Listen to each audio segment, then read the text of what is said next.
কড়া করে এক কাপ।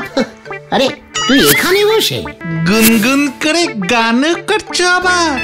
ব্যাপার কি গো নরাদা? ভাগ্যের চাকা উল্টে গেছে গো, তাই আজকেরই আমি আর চা বানাবো নে।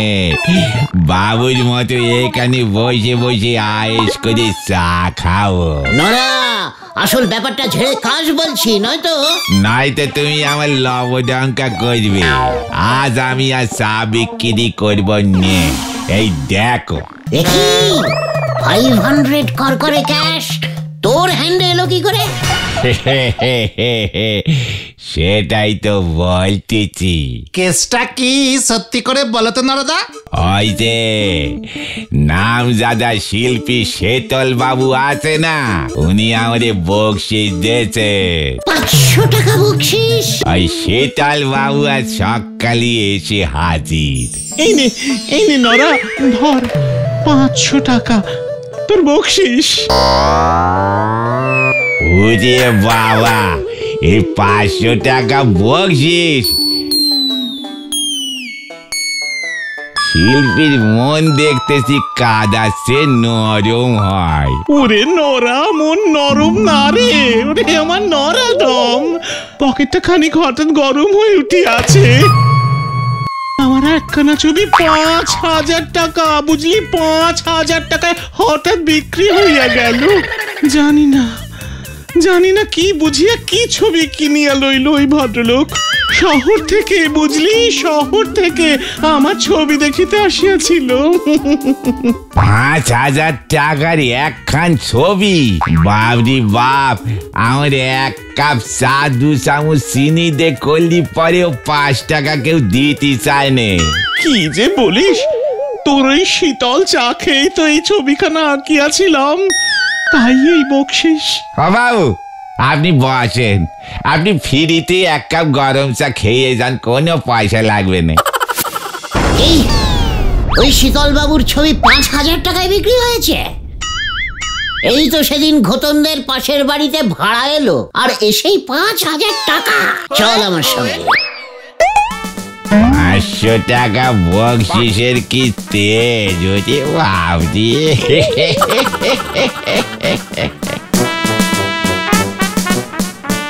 এই হলো সেই বিখ্যাত ছবি গুলটে বাবু। 5000 টাকা, 5000 টাকা দিয়ে বিক্রি হলো। এই দেখুন আমার সই, সীসা মানে শীতল শাসমল। তা সীসা মশাই, এই ছবিটার মধ্যে যে কোনো ছবি দেখিতে পাইতেছি না। পুরোটাই কমলা রং দিয়ে লেপে দিয়ে কালো রঙের গোল এঁকে দিয়েছেন।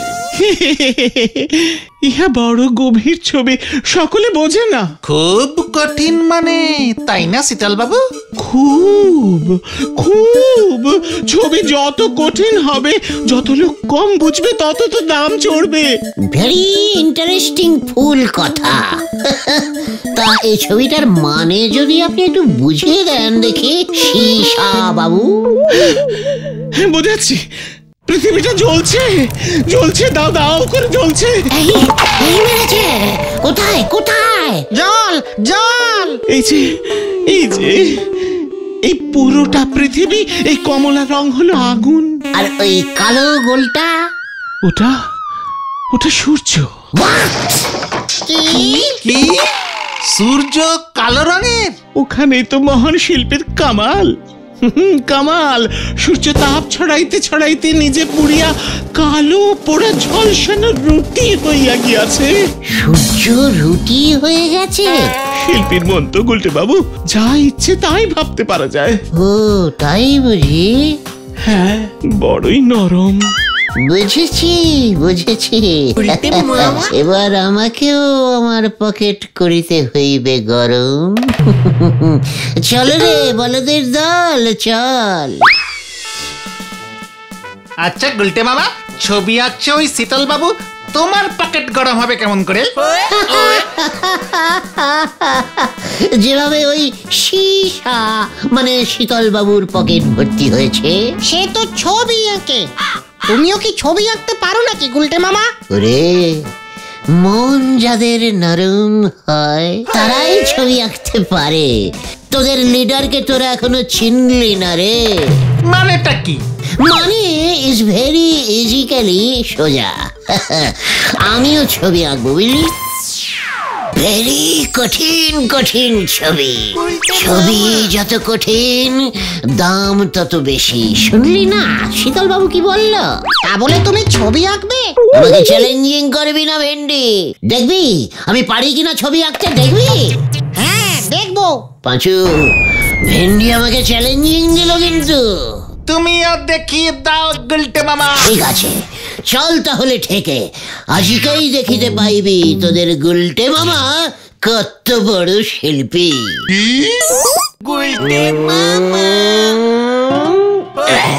এটা তুমি কি আঁকলে গুলটে মামা? একটা গোল্লা। তুই যেমন অঙ্কে গাদা গাদা গোল্লা পেতিস, তাই গোল্লাকে ভুলতে পারিসনি, গলদপুরের বড় বলদ। তাহলে এটা কি? আমি বুঝে গেছি, রসগোল্লা 10 টাকার সাইজেরটা এঁকেছো। এ কে রে পাঁচু? তাহলে তুমি বলে দাও না গুলটে মামা। এ বড় গভীর মানের ছবি, কোনো মানে বইতে পাবি না, শিল্পীর কঠিন ভাবনা। কিন্তু এটা তো একটা গোল আঁকলে। ওরে গলদপুরের বলদ ছেলের দল, এ গোল যে সে গোল না রে, এ হলো একখানি গোল মাঠ। সেই মাঠ ভর্তি ছিল কচি কচি ঘাসে। ঘাস? ঘাস কোথায় আঁকলে তুমি? ওইখানেই তো শিল্পীর কেলটাবুলাস কেরামতি রে। মাঠে ঘাস নাই তাই আঁকি নাই, সব ঘাস একটু আগে গরুতে খাইয়া চলিয়া গিয়াছে। পরিয়ার হইয়াছে শুধু মাঠ, ধুধু মাঠ, কি করুন মাঠ, ঘাস নাই ঘাস নাই, সব গরুতে খাইয়া ফেলাইল, একই কাণ্ড ঘটিল। থাক থাক গুলটে মামা, বুঝেছি বুঝেছি। শিল্পীর নরম মন তো সহ্য হয় না কিছু। বুঝলাম। মাথা নিচু করে এবার যে যার বাড়িতে চলে যা। বিকেল ঠিক 4টের সময় নরার চায়ের দোকানে হাজির হবি। নরাকেও এবার জবাব দেওয়ার সময় এসেছে। বলে কিনা ওকে আমি চা তৈরি করে খাওয়াবো। এই শিল্পী গুলটে গুহর নরম মন পেয়ে যা ইচ্ছে তাই বলবে, আর তোরা সহ্য করবি। একদম না গুলটে মামা।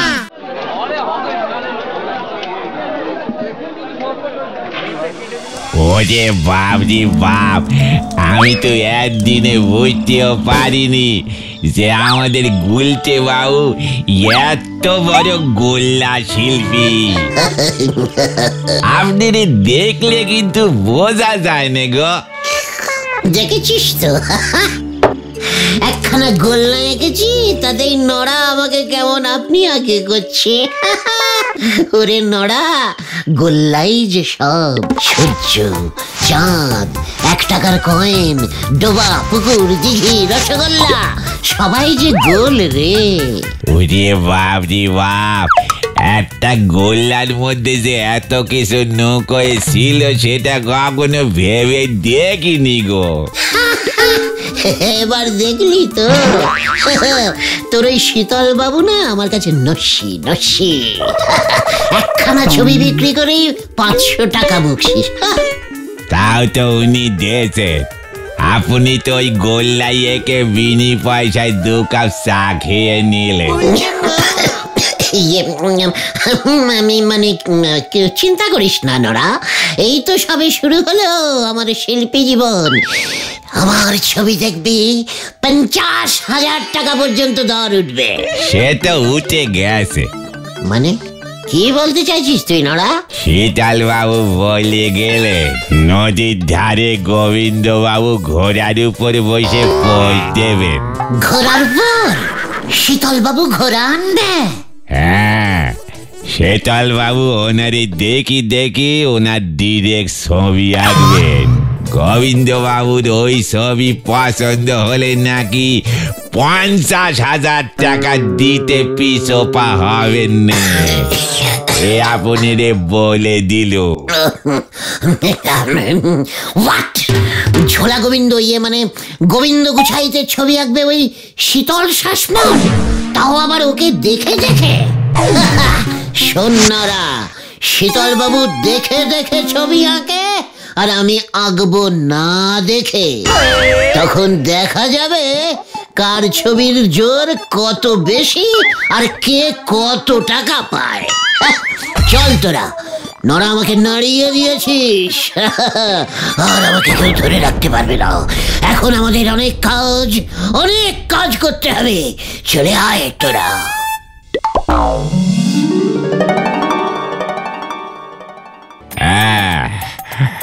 বলছি মানে কথা, আমার ছবি যেন পুরো আমার মতোই দেখতে হয়।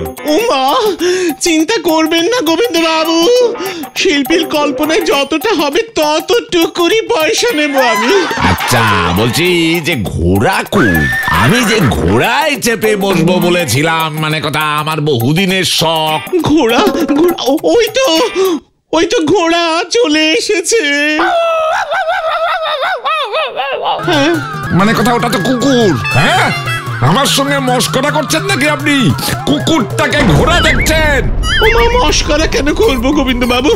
শিল্পীর চোখ তো বোঝার চেষ্টা করুন, চিন্তা করবেন না। আপনাকে আজকে আমি ওই ঘোড়ার উপরে বসিয়েই ছাড়বো।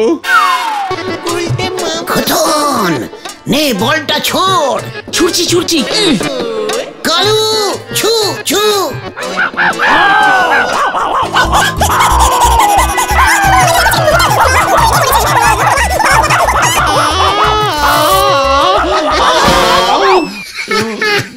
ওরে হতচ্ছাড়া শীতল, তোর মাথায় মানে কথা এবার আমি তোর ছবি ভাঙবো। শিল্পীর চোখ কখনো ভুল হয় না স্যার, কখনো ভুল হয় না, বিশ্বাস করুন। ওই কুকুরটা আগের জন্মে ঘোড়াই ছিল। শিল্পীর কল্পনা স্যার। শিল্পীর কল্পনা? ওঠ ওঠ বলছি, মানে কথা। ওরে বাপরে বাপ, আমার কোমরটা গেল। চলুন দেখি আপনাকে বাড়ি পৌঁছে দিয়ে আসি। এই ধর তোরা, আপনার মেয়ে শ্রীমতী পটেশ্বরীকে দেখছি না গোবিন্দ বাবু? ও যে দুদিন হলো মাসির বাড়ি গেছে। খুব ভালো হয়েছে। না যাক, ভগবান যা করেন মঙ্গলের জন্যই করেন। ঠিকই আছে। মঙ্গল আর হলো কোথায়? মানে কথা, নরা বলল শীতল বাবু নাকি ভালো ছবি টবি আঁকে, তাই ভাবলাম ঘোড়ার উপরে আমি বসে পা ঝুলিয়ে যদি একখানা ছবি এই ঘরে রাখতে পারতাম। তাই ওই মরকট শীতলকে বললাম। কি ভাবলাম আর কি হলো, মানে কথা।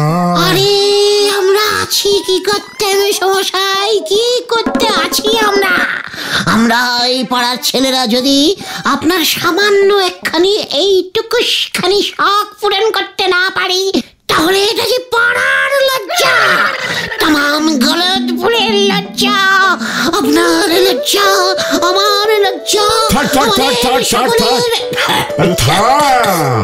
ঠিক আছে, মানে কথা এত লজ্জা পেতে হবে না।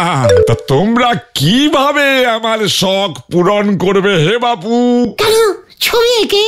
বটে, মানে কথা তা কে আঁকবে আমার ছবি? কেন আমি?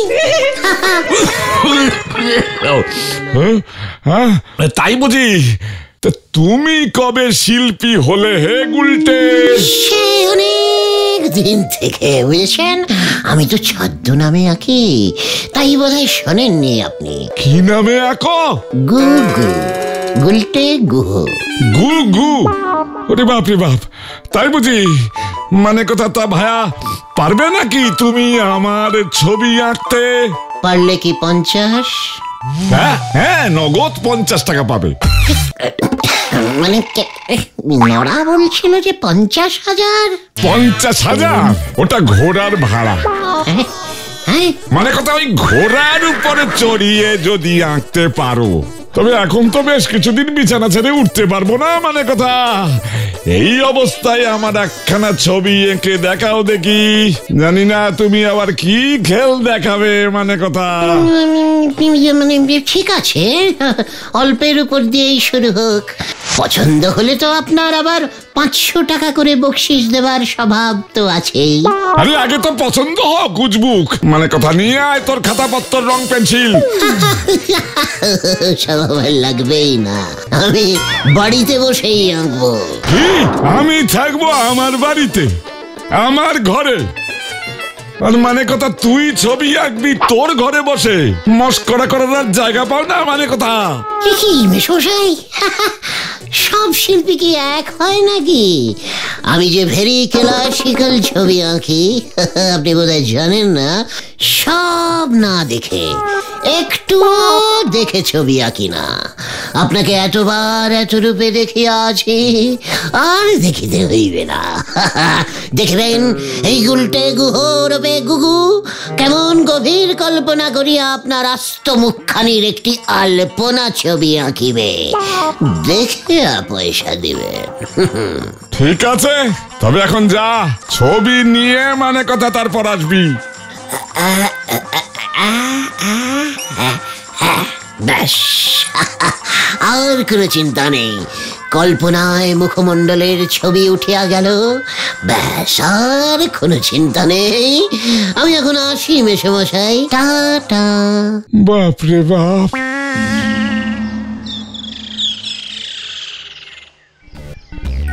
এটা তুমি কি করলে গুলটে মামা? তুমি গোবিন্দ বাবুর ছবি হুবহু আঁকবে কেমন করে? কিছু না ভেবেই দুম করে নিজেই যে এবার চ্যালেঞ্জিং করে বসলে। তখন না হয় গোল্লা এঁকেছিলে, এখন কি আঁকবে? রে, তোদের লিডার এই স্বয়ং গুলটে গুহকে অত কাঁচা খেলোয়াড় ভাবিসনি। ভেন্ডি, তোর একখানা ক্যামেরা ছিল না?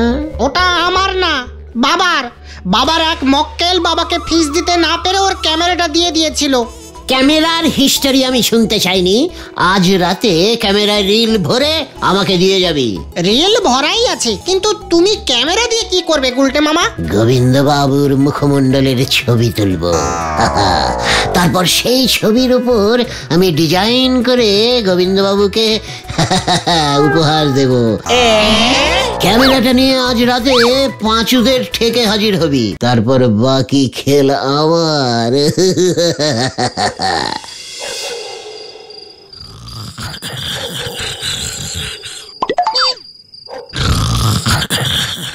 নাক ডাকছে না বাঘ ডাকছে? বাবা এনে ভেন্ডি, ছবি তোল, ছবি তোল। গোবিন্দ বাবু তো ঘুমোচ্ছে। এই পোজেই ছবি চাই আমার, তোল তোল। হয়েছে, ঠিক আছে, চল এবার পালা। মামা,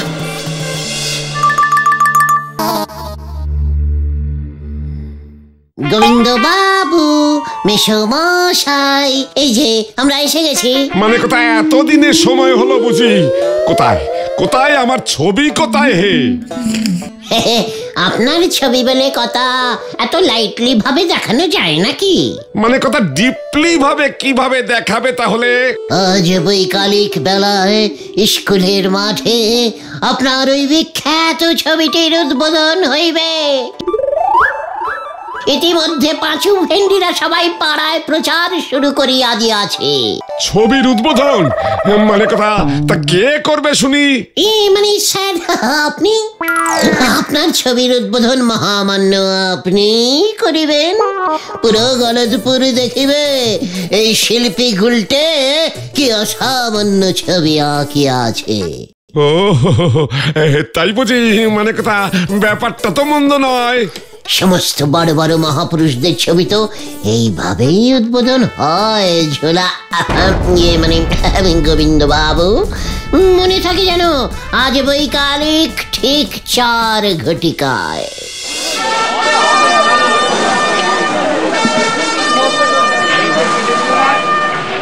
সবাই শান্ত হয়ে দাঁড়ান, উত্তেজিত হইবেন না। পৃথিবীর ইতিহাসে প্রথমবার নিজের ছবি নিজেই উদ্বোধন করিতে চলিয়াছেন আমাদের পাড়ার বিখ্যাত লোক শ্রীযুক্ত ঝোলা, মানে গোবিন্দ গুছাইত মশাই। হাততালি। ছবিটাকে এঁকেছে সেটা বলবি তো যুবক? হ্যাঁ হ্যাঁ, এই অসামান্য ছবিখানি আঁকিয়াছেন মহামান্য শিল্পী গুগু, মানে গুলটে গুহ। হাততালি দিন সবাই। এবার তাহলে মানে কথা উদ্বোধনটা করেই দিই। আমার যে আর তর সইছে না রে। শুভস্য শীঘ্রমস্য। অবশ্য অবশ্য।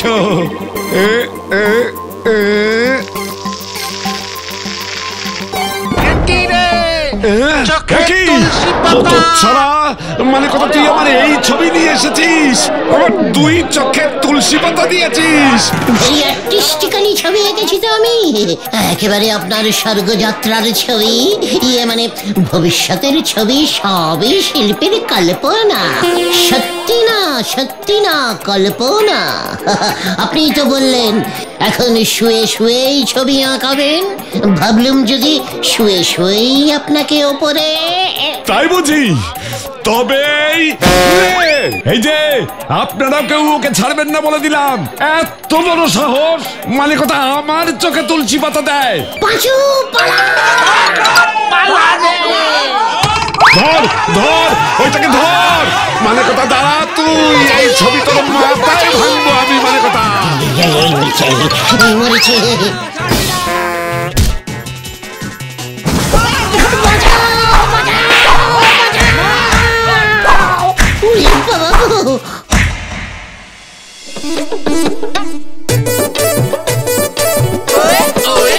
তুমি শেষ পর্যন্ত গোবিন্দ বাবুর চোখে তুলসী পাতা দিতে গেলে কেন গুলটে মামা? তা না হলে হয়তো এতটা খচতো না। ভেন্ডিটা ঝোলা গোবিন্দর ঘুমন্ত অবস্থার ছবি তুলেছে, তাই আমি চোখে তুলসী পাতা লাগিয়ে ব্যাপারটাকে একটু জীবন্ত করে তুলতে চেয়েছিলাম রে ভাইটু। সবই শিল্পীর কল্পনা রে, সবাই বোঝে না। ভেরি ডিপ মিনিং তো। ঠিকই বলেছ, গোবিন্দবাবু তোমার কল্পনাটা ধরতেই পারেননি। কিন্তু শিল্পী হওয়ার পেঁচটা কেমন কষেছিলাম বল। নেহাত গোবিন্দবাবু ছবিটার এত গভীর মানেটা ধরতে পারলো না, নয়তো কড় করে 500 টাকা তোদের কপালেই নাচছিল রে।